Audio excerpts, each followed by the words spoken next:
Buenos días, es un gusto saludarlos y saludarlas. Me da muchísimo gusto tener la oportunidad de compartir con ustedes en este espacio académico. Lo hemos venido realizando por medio de la plataforma. Darles una cordial bienvenida, recordarles los canales que tenemos dispuestos para la comunicación constante y que de esa manera sea más ágil y productivo todo este proceso educativo. También quiero aprovechar para recordarles que es necesario que ustedes revisen las audioguías que la universidad ha dispuesto para que se desarrolle de la mejor manera este proceso educativo.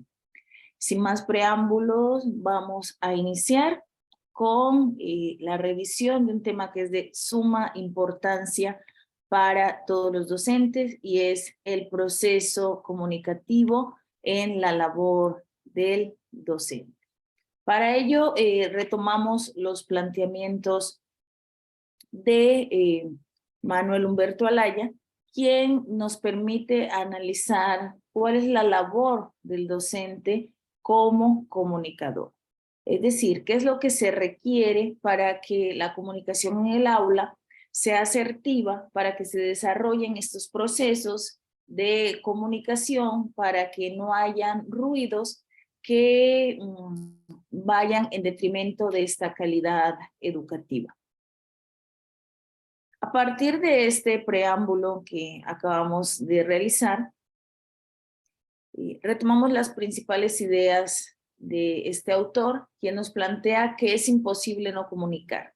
Cuando estamos dentro del aula, todos nuestros movimientos, la postura, las manos, dan cuenta o coadyuvan a que este proceso comunicativo se desarrolle en la enseñanza y el aprendizaje, ¿no? Desde esta visión, todo comunica. Nuestro cuerpo, nuestros movimientos, la misma interacción que propiciamos con los estudiantes están comunicando algo. Y esta comunicación puede ser entendida de diversos modos por parte de los estudiantes, ya que recordemos que cada uno de ellos tiene ciertas creencias, ciertas ideas acerca de la vida, y todas estas convergen en el proceso educativo. Dentro del proceso como tal, se puede, o nosotros podemos encontrar que se pueden encontrar algunos ruidos. ¿A qué se denominan ruidos? Vamos a entender como ruidos aquellas situaciones que no permiten que el proceso comunicativo se desarrolle de la mejor manera. En ese orden de ideas hay distintos tipos de ruido.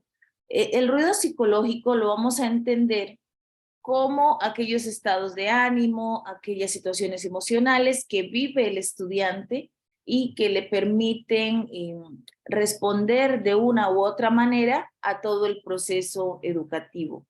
Puede ser tristeza, angustia, enojo, entre otros.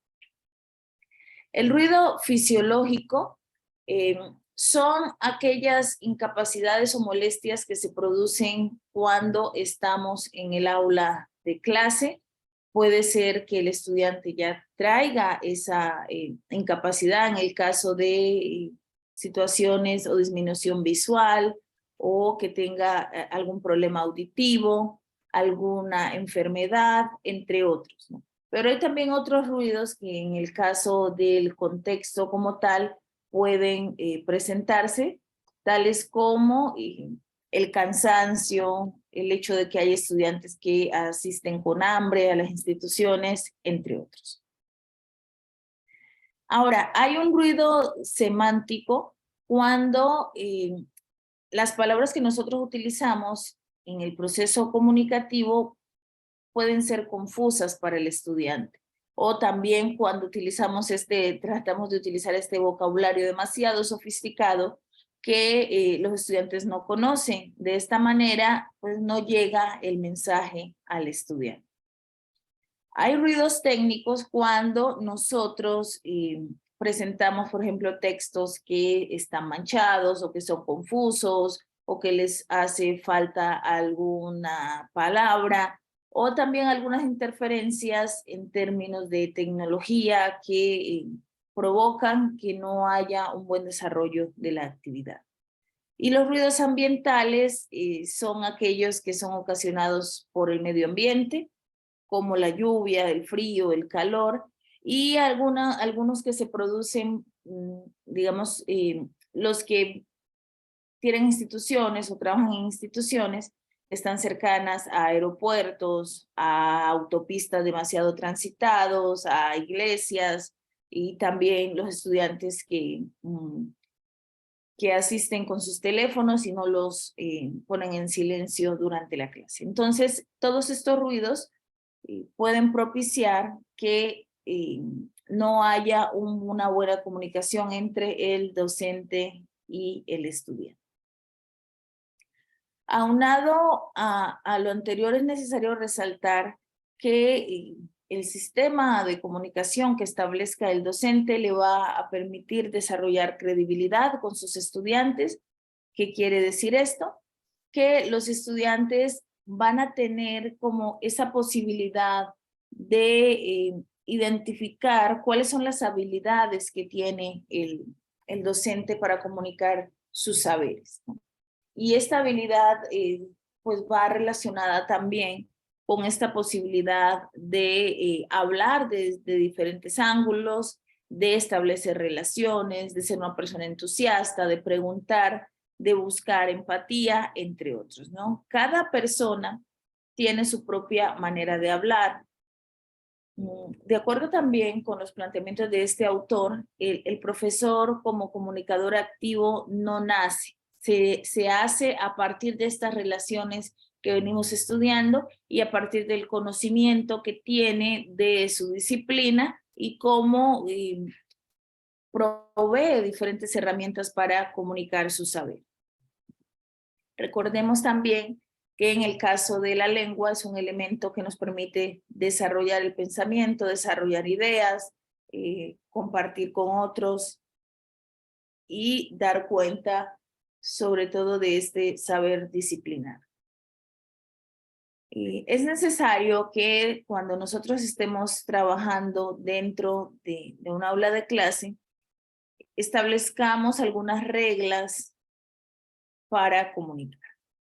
Ser claros, pensar lo que estamos diciendo antes de comunicar ideas, tener una ortografía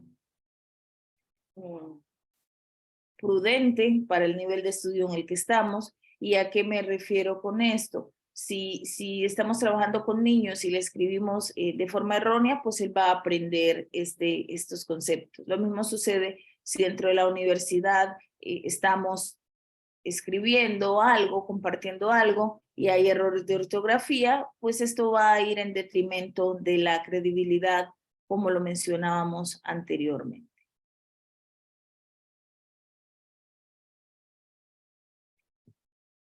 Y recordemos que la comunicación no solamente se refiere a lo que decimos, a los elementos fonéticos de la lengua, sino que nuestro cuerpo como tal comunica sin palabras.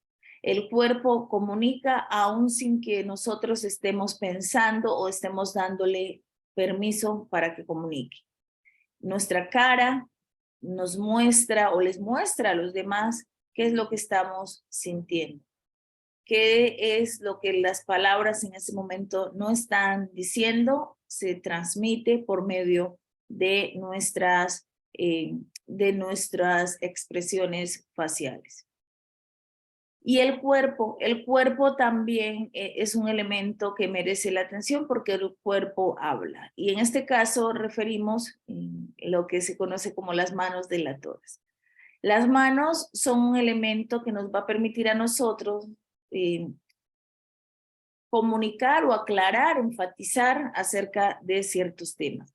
Sin embargo, cuando nosotros utilizamos las manos de forma sin ninguna relación con lo que estamos diciendo, lo que estamos demostrando es falta de apropiación acerca de lo que decimos y va en detrimento, como lo decíamos anteriormente, de nuestra credibilidad como oradores.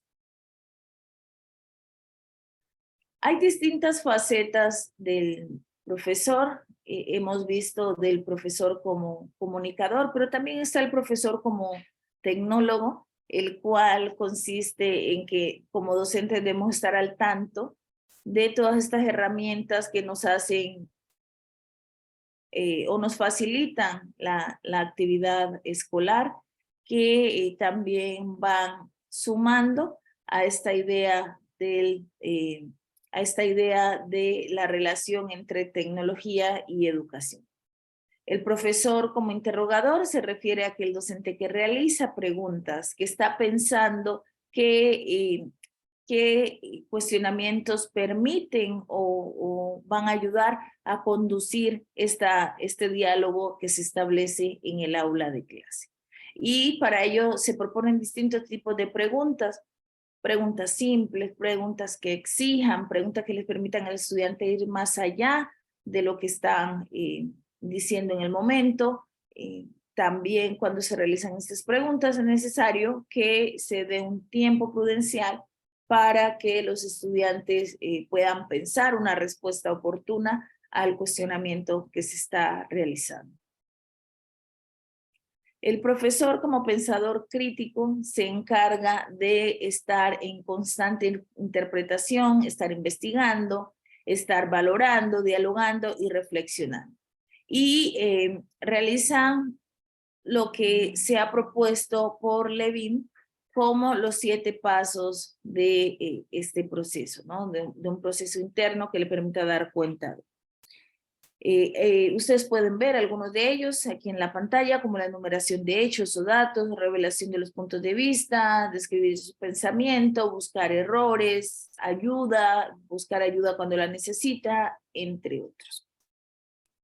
Hay otras facetas del docente que nosotros las realizamos usualmente en el proceso educativo, y es el profesor como evaluador, y para ello se requiere que haya congruencia entre lo que se espera, los aprendizajes esperados y el proceso como tal en sí mismo. ¿Qué quiere decir esto? Que nosotros podemos realizar este proceso atendiendo a cuáles son las dimensiones esperadas en el aula de clase, pero también asumiendo las capacidades que los estudiantes poseen. Y el profesor como investigador pues requiere de esa constante actualización, la vinculación de la investigación con la educación, a fin de que los procesos que se llevan a cabo dentro del proceso educativo sean relevantes y permitan estas transformaciones que se requieren en la actualidad.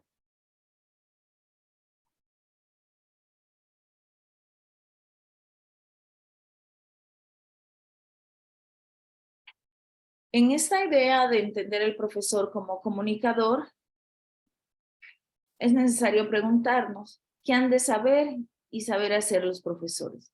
Díaz Barriga nos propone estos elementos: conocer la materia a enseñar, es decir, ser un experto en el conocimiento disciplinar de su asignatura, conocer y cuestionar el pensamiento docente, reflexionar. Para ello nos sirve la pedagogía como elemento transversal del proceso de enseñanza, adquirir conocimiento teórico práctico sobre la enseñanza de la materia. Recordemos la didáctica, que nos va a permitir identificar cuál es el conocimiento que tenemos sobre la materia y cuáles son las mejores formas o las estrategias que nos permiten enseñar.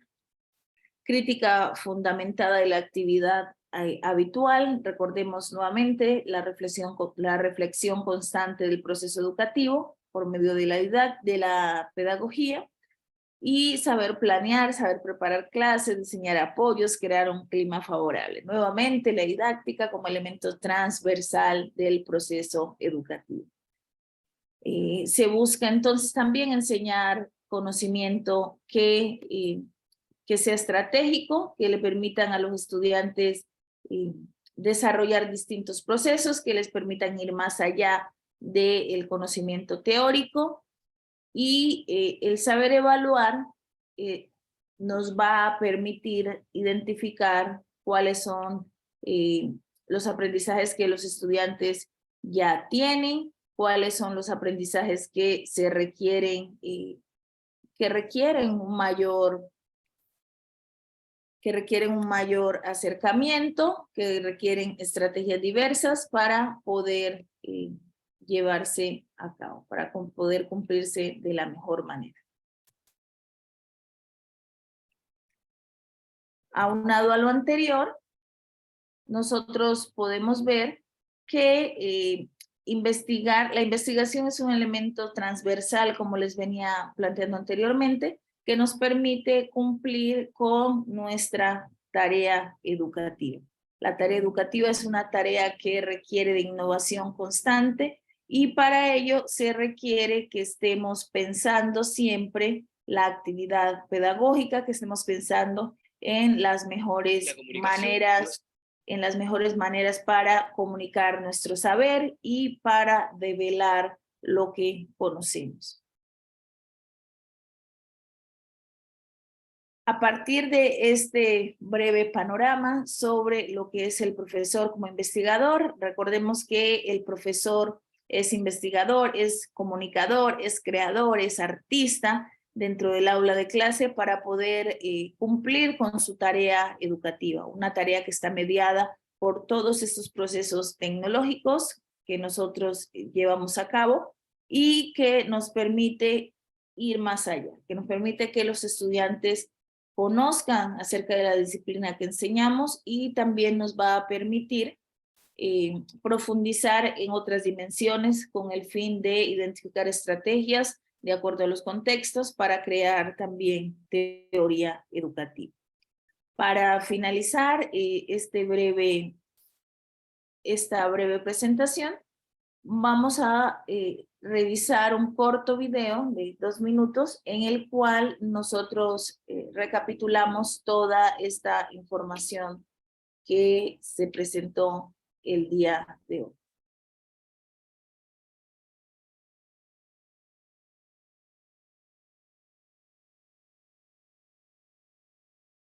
Proceso perfecto. Hace más de 2000 años, Aristóteles se dio cuenta de que sí se puede entender. La comunicación no es un proceso perfecto.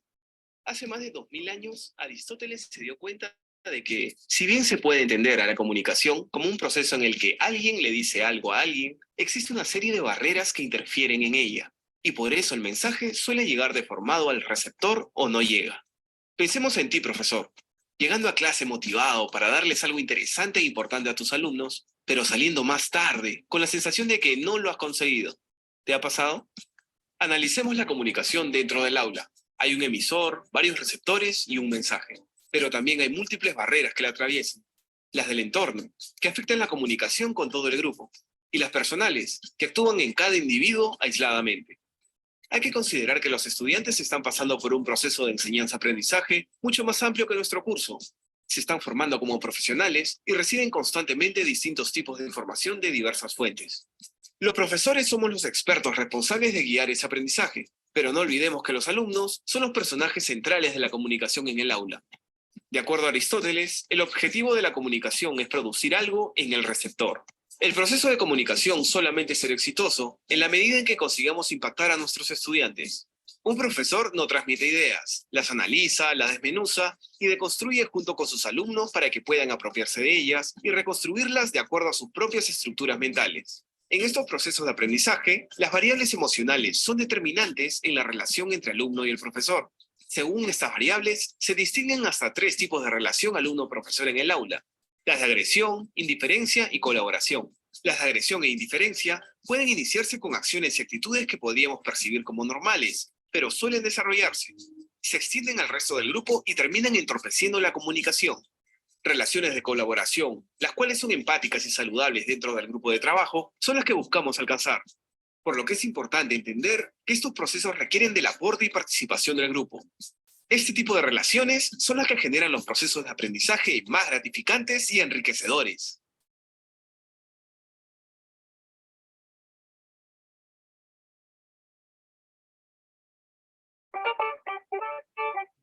This is Jules. Como podemos ver, la comunicación es un elemento transversal en el proceso educativo, es lo que nos va a permitir lograr que los estudiantes obtengan este mensaje que nosotros queremos comunicarle, es lo que nos permiten transmitir, nos permiten compartir los saberes de nuestra disciplina para lograr que haya más personas que se adhieran a estas comunidades académicas y disciplinares. Recuerden que estoy pendiente en la plataforma para resolver las dudas o inquietudes que puedan surgir y quedamos atentos. Nos vemos en una próxima oportunidad. Que tengan excelente día.